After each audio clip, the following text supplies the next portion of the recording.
Ол ақыл-есі әлі толық жетілмеген 25-тен асқан ұлы мен оның кішкентай күшігін жетектеп күнде аулаға шығатын. Бір қарағанда дене бітімі соқалдай көрінген жас жігіттің 5 жасар балаша мәз болып, күшікпен ойнағанын көргенде байғұс шешесін аяп-ақ кететінбіз. Бірде әлгі әйелмен тілдесудің реті келді. Күйеуі баласының ауруы туралы білген соң бұлардан кетіп қалған. Аурушаң баланы өсіру үшін амалсыз өзі де жұмыстан шығуына тура келген. Жұмыстан шыққанымда дұрыс болды, әйтпесе кім білген, деп барып көзіне жас алып мұңайған әйелдің әңгімесі мені де ойландырды. Жедел жәрдем ауруханасының гинекология бөлімшесінде біраз жыл жұмыс істедім. Сіз білсеңіз ғой, күніне қаншама әйел жасанды түсік жасататынын.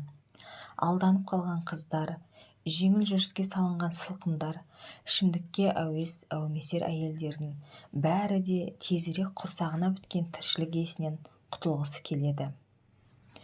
Ал енді некелі келіншектер ішіндегі өлі баласынан айырылғысы келмей шырылдайды. Кей күндері ерікті түрде аборт жасатуға келгендердің көптігінен оларға кезек тимей қалып жататын.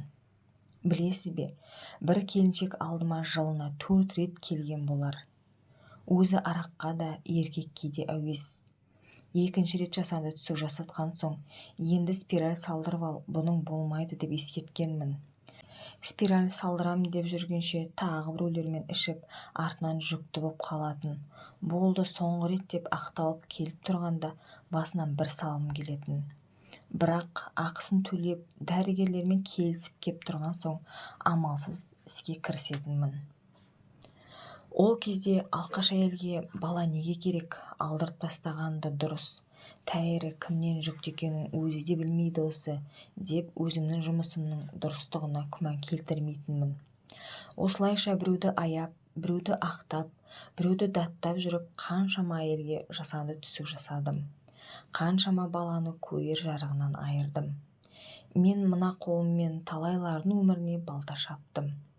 Әрине, ол кезде ауыр күнә арқалап жатырмын деп ойланбадым да. Жігерсіз еркекпен бас қосқаныма да, баламның диагнозын естіген кезде де, күйеуім бізді тастап басқаға кеткенде де өмірдің өзін кінәладым. Маңдайыма жазылған тағдырға лағнет айттым. Сөйтсем, бұл дүниеде жасағаның о дүниеге кетпейді екен, соған көзім жетті. Бірде алдыма бір келіншек келді. Екінші рет баласын түсіріп алыпты. Көзінен жас төгілмесе де, жүрегінің жылап тұрғанын байқадым. Әңгімеге тартып, алдандырмақ болып едім ол. Бұл періштелердің жазасы ғой. Кезінде қайын сіңілімді де, өз сіңілімді де жасанды түсік жасатуға ертіп келіп, өзім алып қайтып едім. Енді міне бұл жерден менің де құрсағым бос қайтып барады дегенде жүрегім дір ете қалған еді. Олай болса, менің баламның аурушаң болғаны менің кесірімнен ғой. Мен өз күнәларым үшін талай баланың жанын жер бастырмай көкке қайта қайтарғаным үшін жауап берудемін. Осы ойды ойлаған сайын білесіз бе, мен жеңілдеп қаламын. Баламды біреулер аурушаң, ақыл-есі дамымаған деп күдіктене қарап жатады.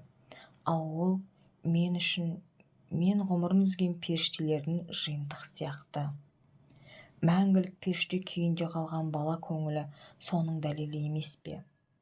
Қараңызшы, асыр салып ойнап жүргенін. Ол еш уақытта пенделердің уайымын түсінбейді, шынайы қуана біледі, өтірік айтып көлгірсуді білмейді. Қалай тез өкпелесе, солай ашуы тез тарқайды. Көңіліне жаққан нәрсеге алданып мәз болады. Ол ешқашан өспейді.